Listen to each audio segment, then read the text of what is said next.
오늘 성경 말씀에 왜 예수님은 예루살렘아 예루살렘아, 예루살렘 성전을 향하여 예루살렘아 예루살렘아, 너가 돌 위에 돌 하나도 남김없이 다 무너지리라 라고 엄청난 예언을 예수님께서 하셨을까요?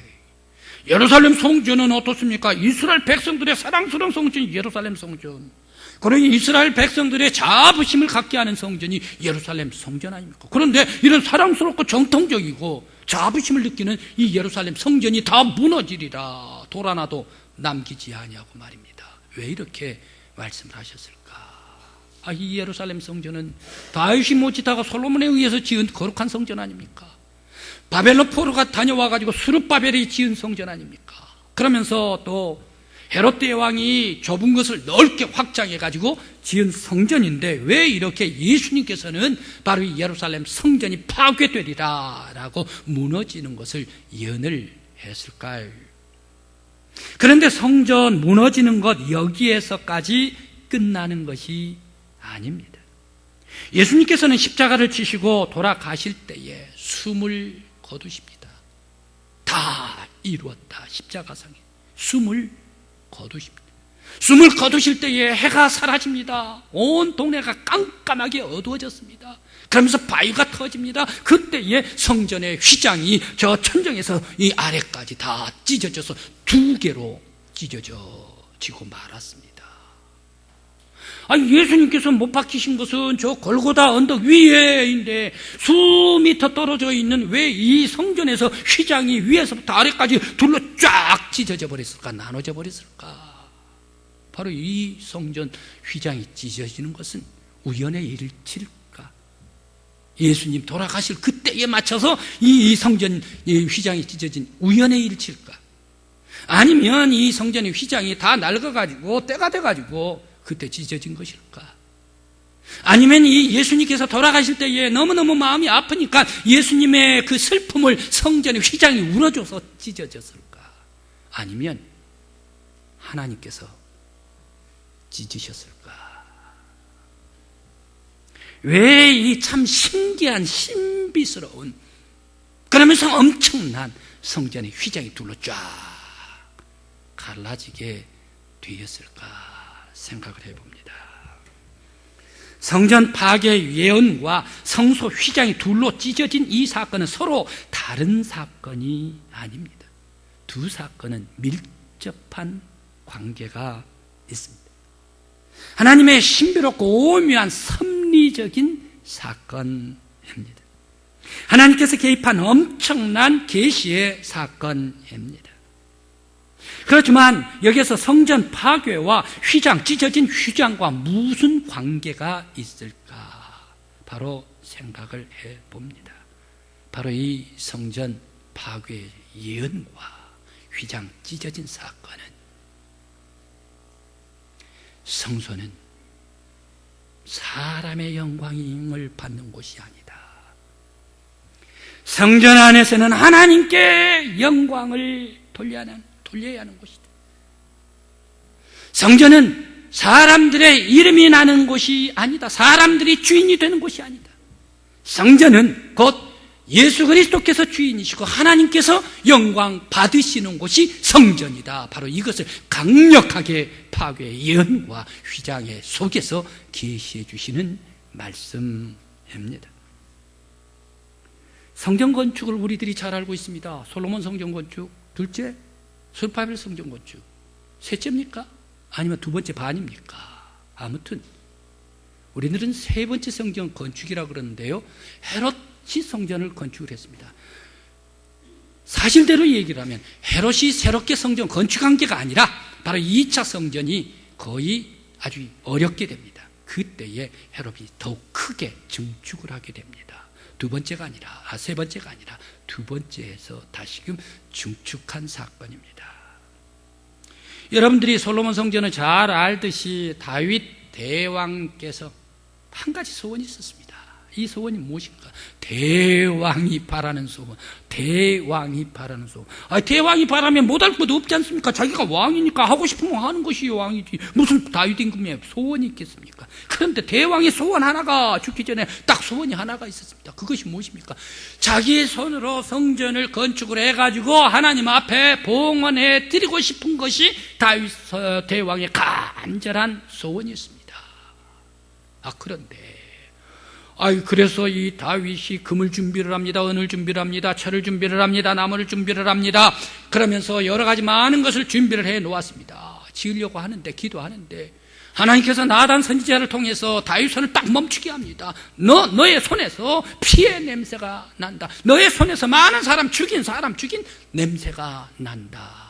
사람 죽인 냄새, 이것은 거룩한 손이 아니기 때문에 너의 손으로 지을 수가 없다라고 다윗 임금님이 지으려고 하는 성전을 거절해버리고 맙니다. 그러면서 깨끗한 솔로몬 손에 의해서 성전을 지어서 거룩하게 봉헌했던 성전이 솔로몬 1차 성전입니다. 2차 성전은 스룹바벨의 성전입니다. 스룹바벨은 어떻습니까? 스룹바벨 이 시절 바로 직전에 어떤 일이 일어났습니까? 유대 나라가 멸망을 당합니다. 저 바벨론의 느부갓네살 왕이 이 BC 604년에 1차 포로로 잡아갑니다. 그리고 597년에 2차 포로를 잡아갑니다. 3차 586년에 포로를 잡아갔습니다. 그러면서 그 포로로 잡아가면서 성전을 파괴를 시켜버리고 말지 않습니까? 성전이 불타버립니다. 성전이 다 무너져버립니다. 불바다가 돼버립니다. 그리고 이들은 포로를 잡혀가지고 저 바벨론으로 옮겨지게 됐습니다. 바벨론으로 옮겨지니까 더 그녀 앞에 있는 것이 무엇입니까? 바벨론 신전이 더 그녀 앞에 있습니다. 세상에 예루살렘 성전보다 훨씬 더 큰 신전. 그러면서 거기서 마루둑을 섬기고 이단 르신을 섬기고 이러한 신전이 있다는 얘기 깜짝 놀랐습니다. 이러한 신전들 말고, 이러한 우상 신전들 말고 우리들은 하나님께 예배하고 하나님께 경배해야 할 성전, 예루살렘 성전이 있지 않느냐. 그러나 갈 수가 없지요. 예배를 드릴 수가 없지요. 답답한 마음 이루고 말할 수가 없습니다. 성전은 파괴가 돼버리고 70년 후에 1차 포로 70년 후에 3차 포로 50년 후에 다시금 포로들이 고향으로 예루살렘으로 송환됩니다. 그때 이들은 무엇을 제일 먼저 합니까? 밭대기를 먼저 갈고 다듬고 해서 밀을 심습니까? 보리를 심습니까? 아니면 집을 짓자 해가지고 내 집을 마련합니까? 아닙니다. 모두가 다 성전. 우리가 하나님 앞에 예배를 잘못 드렸기 때문에 우리가 멸망당한 거 아니냐, 성전이 파괴된 것도 아니냐. 그렇기 때문에 우리들은 가장 먼저 하나님께 예배하고 하나님께서 임재하시고 하나님께서 영광 받으실 성전을 짓자, 성전을 건축하자 해서 믿음으로 지었던 성전이 스룹바벨 2차 성전입니다. 믿음으로 지었습니다. 봉헌했습니다. 헤롯 성전은 2차 반입니다. 3차 성전이 아닙니다. 그런데 이 스룹바벨 성전이 저 안티오코스 에피파네스라는 그러한 아주 무시무시한 제우스 신을 잘 섬기는 그러한 사람, 이 사람이 예루살렘 성전에 와가지고 돼지 피 뿌리면서 거기에다가 제단을 쌓고 그러면서 하나님께 예배드리는 경배하는 그런 성전 다 치워버리고 없어요. 그러면서 여기저기 군데군데 낡고 헐어져 버렸어요. 바로 이 낡은 성전을 다시 크게 중축하면서 헤롯 대왕이 성전을 다시 중건을 합니다. 그때 헤롯 대왕이 중건을 하는데 헤롯 대왕이 어느 나라 사람입니까? 유대인의 피가 아닙니다. 에돔, 이두메 사람입니다. 이두메 추장이 왕이 됐는데 저 로마 황제의 힘을 얻어가지고 거기에 아부들고 이 유대 나라까지 통치를 하게 되었습니다. 그러니까 이 사람은 이방 사람, 이 사람은 하나님을 경외하지 않는 사람, 이 사람은 거룩한 사람이 아닙니다. 믿음 있는 사람이 아닙니다. 그런데 이 헤롯 대왕이 예루살렘 성전을 중건해 주었지 않습니까? 바로 이 믿음 없이 지어진 성전, 그리고 거룩함도 없이 지어진 이 성전, 무엇 때문에 헤롯이 지었습니까? 유대 사람들 이방 사람으로 유대 사람 통치를 하려고 그러니까 힘들어요. 따라오지를 않아요. 당신 이방 사람 아니냐, 남 아니냐, 이웃 사람 아니냐. 통치가 되지를 않아요. 그래서 연구를 하던 끝에 이스라엘 사람들이 가장 좋아하는 게 뭐냐, 이스라엘 사람들의 소원이 뭐냐, 이스라엘 사람 하나로 묶을 것이 무엇이냐? 딱 물어봤더니 성전이 나오는 거예요. 성전을 화려하게 아름답고 웅장하게 지으면 이스라엘 백성들은 다 좋아해서 왕의 말씀을 들으실 겁니다. 그러니까 그래 하면서 짓기 시작하는 것이 바로 예루살렘 성전이었습니다. 그러면서 자기 이름을 위하여, 정치적으로 자기의 통치를 위하여 믿음 없이 거룩함 없이 짓게 되는 것이 바로 이 예루살렘 성전이었습니다. 이런 믿음 없이 지은 성전, 사람 이름이 사람 영광, 왕의 영광을 나타나는 이 성전, 예수님께서, 하나님께서 그대로 놔둘 것인가? 성전은 사람의 영광이 있는 곳이 아니라 하나님 영광이 나타나야 합니다. 또 성전, 성소의 휘장입니다. 성전 짓는 이 출발부터 근본적으로 믿음 없이, 거룩함 없이 지어진 잘못된 성전, 기초된 성전 아닙니까? 이런 성전에서, 그래도 그 성전 안에서 그러면 예배 드리는 그러한 성전 지도자들은 어떻게 예배를 드렸나? 백성들 앞에 어떻게 예배를 드렸나? 바로 잘못된 지어진 성전 안에서 성전 지도자들은 그 당시에 예배를, 하나님께 예배 드린다라는 미명하에 이스라엘 예배 드리러 올라온 사람을 착취를 합니다.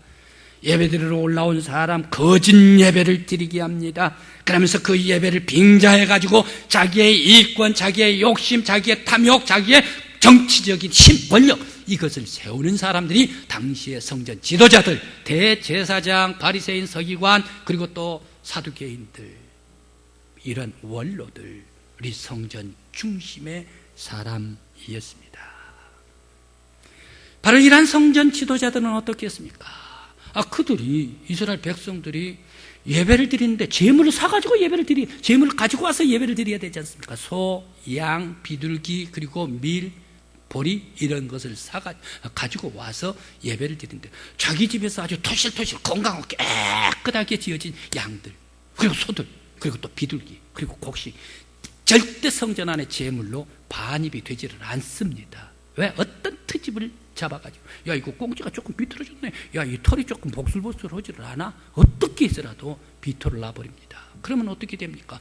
애지중지 키워가지고 1년 키우고 2년 키우고 가지고 왔었던 이 소와 양들, 비둘기 다 쓸 수가 없습니다. 그 자리에서 다시 성전에서 파는 것을 새롭게 사야 됩니다.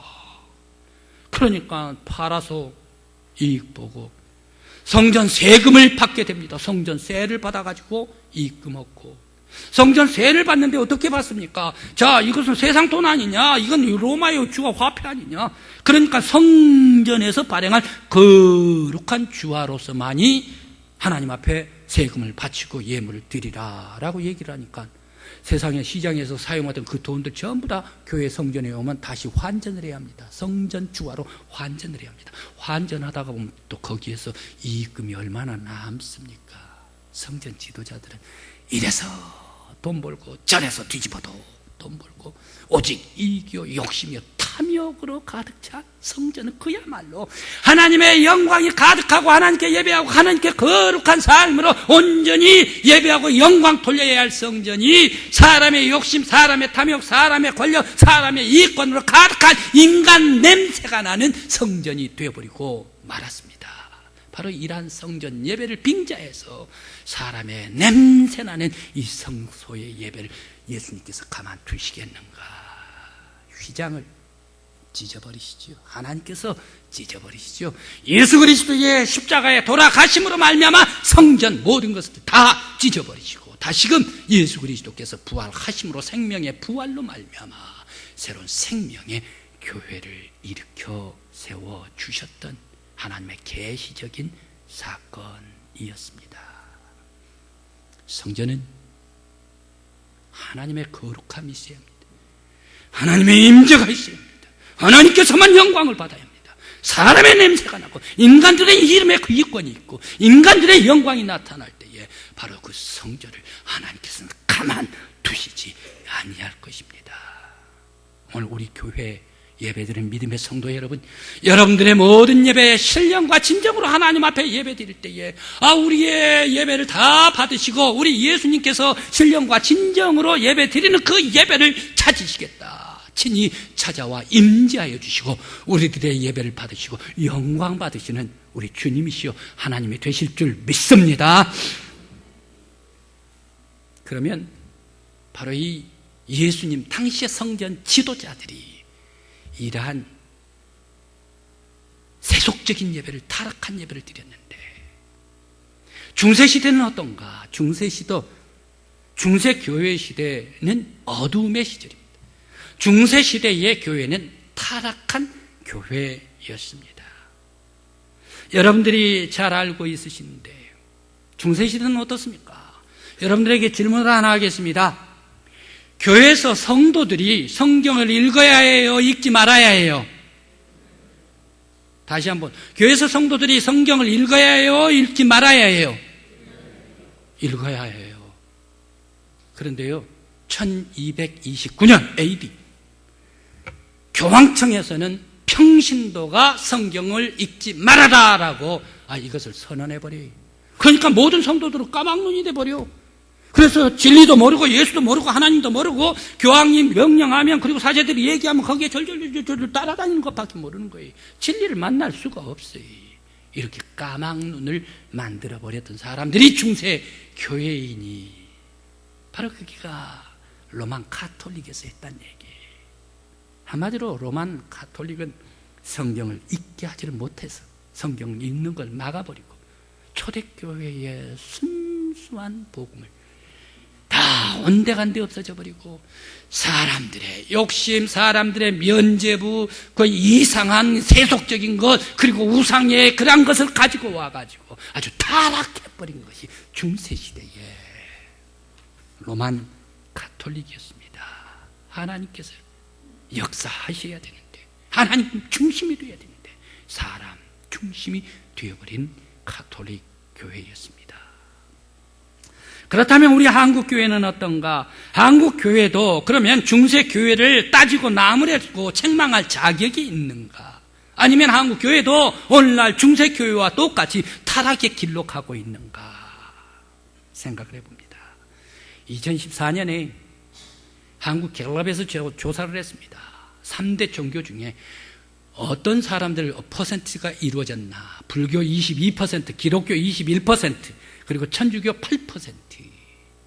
그런데 똑같이 2014년에 그러면 너희들은 예수 안 믿는 종교를 갖고 있지를 않는 사람들, 당신은 어느 종교를 제일 좋아하오? 라고 똑같이 물어봤습니다. 그랬더니 불교 25%, 그리고 카톨릭, 천주교 18%, 기독교 10%로 나왔습니다. 바로 이 가면 갈수록 더욱더 갭이 나타날 거 아닌가. 이러다가 한국의 인구가 점점 줄어드니까 한국 교회는 점점 가다가 약해질 것이 아닌가 생각을 해봅니다. 한국 기독교 신문에 100년 만에 끝내버린 한국 교회의 위기라는 그런 타이틀로 왜 한국 교회가 위기를 만나게 되었는가? 그것은 고조선 시대부터 쭉쭉 고려, 그리고 조선 시대까지, 대한민국 시대까지 이어내려온 한국의 심성이 있다네요. 그게가 사이비 신이래요. 우상 사이비. 바로 이 사이비 기복신앙, 이것을 한국 교회가 축복인 줄 알고 교회 안에 가지고 들어왔다. 이것 때문에 한국 교회가 위기를 당하게 된다. 왜? 성경이 아닌 것을 가지고 있기 때문에. 또 두 번째, 한국 교회가 왜 이렇게 위기를 당했나? 교회 안에는 돈이 너무너무 많이 쌓아두었는데 헐벗고 가난하고 굶주린 사람을 위해서 구제를 하지를 않기 때문에 교회가 위기를 맞는다. 또 행동이 아닌 말로만 전도하고 말로만 사람을 사랑한다 하기 때문에 싸구려 사랑을 전파함으로, 또 복음을 인스턴트 싸구려 복음으로 만들어가지고 전락시켜버리기 때문에 요즘에는 3분 오케이랍니다. 라면도 3분, 딱 물 넣으면 3분, 그리고 아주 따끈따끈한 찰진 밥도 3분 딱 전자레인지에다가 데워놓으면 그것도 뭐 밥이 아주 맛있는 찰진 밥이 나오더만요. 그리고 커피는 1분 쫙 쪼르륵 하면 마실 수가 있는 커피가 나옵니다. 한국의 인스턴트 3분 시대입니다. 그래서 전도도 3분 시대돼요. 전도해가지고 너 영혼 구원 왔는데 영접하느냐? 그래, 영접한다. 영혼 영접한 그 기도를 드리면 너도 크리스찬이야 하고 그 다음에는 어찌 살든 말든 간에 생활이 어떻든 가르쳐 주지든 안에 그 사람이 크리스찬이다 라고 이렇게 3분 인스턴트 성도들을 만들기 때문에 또 한국 교회에 위기가 온 것은 50년이든 60년이든 아니면 30년이든 40년이든 20년, 10년이든 처음 믿을 때부터 세월이 지나가고 세월이 지나가면 갈수록 더욱더 믿음이 깊어지고 흔들리지 않는 믿음으로 성숙한 믿음으로 하나님의 공의를 위하여 하나님의 나라를 위하여 예수 그리스도의 삶을 위하여 살아야 되는데 언제나 유아기적인 믿음을 가지고 주십시오 내 가족 내 새끼 내 아들 바로 여기에 벗어나지를 못하니까 바로 그것이 한국 교회의 위기를 불러오고 있다. 또 하나 한국 교회의 위기는 또 하나는 교회 내에서 왜 그리 싸움이 많습니까? 헤게모니를 서로 지르려고 그런다는 얘기. 남자들은 헤게모니 싸움이요. 여성들은 이 사람 저 사람 저 사람 하면서 시기하고 그러면서 그 사람은 이리저리 해가지고 벗겨내버린다는 얘기. 모든 사람들은 다 똑같이 죄인이지요. 욕하는 사람이나 욕을 받는 사람이나 그 사람 다 똑같은 죄인이지. 그런데 덮어줄 사람이 없다는 얘기. 그러면서도 자기는 덮으려고 하면서 남은 밝아내려고 하는 것이 한국 교회 안에 들어왔기 때문에 세속적인 관심, 한국 교회 안에는 인간 중심으로 인간의 영광, 사람의 영광이 가득 찬 교회가 되어버렸기 때문에 점점 세속적으로 타락하고 있는 것이 한국 교회다. 그러면 한국 교회를 다시금 일으킬 수 있는 방법은 없습니까? 바로 이 사람 중심, 인간 중심, 사람의 이권 헤게모니, 바로 이것을 깨끗이 내려놓고 예수 중심, 하나님 중심, 하나님의 영광을 돌려드리는 교회로 되찾을 때, 회복될 때에 한국 교회가 다시 일어날 수가 있습니다. 오늘 성경의 본문 말씀에 성전의 지도자들 그들의 이권이었습니다. 그들의 주관대로 살았습니다. 주인이 자기였습니다. 하나님의 영광이 사라져버렸습니다.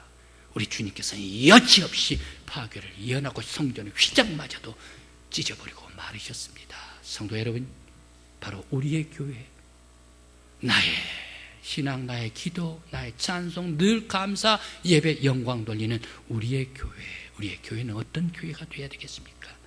사람 중심, 인간 중심, 인간의 주인 되는 거 다 벗어버리고 오직 예수 중심, 은혜 중심, 말씀 중심, 오직 하나님께 영광.